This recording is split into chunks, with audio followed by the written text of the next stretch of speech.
बात करेंगे इंतहाई दिलखराश दिलसोज वाक़े की। सवात में गुज़िश्ता रोज़ आने वाले सैलाब में बह जाने वाले लापता अफराद को निकालने के लिए सर्च ऑपरेशन जारी है। हुकाम के मुताबिक पाँच सैयाह अब भी लापता हैं। बात करेंगे, हमारे साथ हमारे नुमाइंदे सैयद अनवर शाह मौजूद हैं। अनवर, आप बताइएगा, आप जाए हादसा पर इस वक्त मौजूद हैं, अभी तक क्या डेवलपमेंट हो सकी है?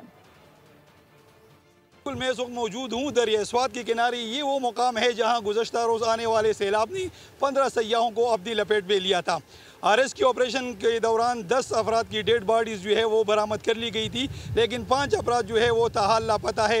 रेस्क्यू ऑपरेशन कल सारा दिन भी जारी रहा, लेकिन रात को ये सर्च ऑपरेशन इसको पोस्टपोन कर दिया गया था क्योंकि अंधेरा ज़्यादा था और अली सुबह ये ऑपरेशन दोबारा शुरू किया गया है।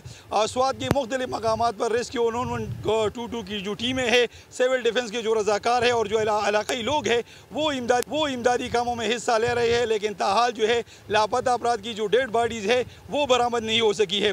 यहाँ पर मैं बताता चलूँ कि कल इस पानी का बहाव बहुत ज़्यादा था, फ्लो बहुत ज़्यादा था, लेकिन बारिश न होने की वजह से पानी के बहाव में काफ़ी कमी आई है और तवक्का की जा रही है कि आज लापता अफराद की जो लाशें हैं वो मिल जाएंगी। बहुत शुक्रिया। सब्सक्राइब करें और बेल दबाएं ताकि कोई खबर रह न जाए।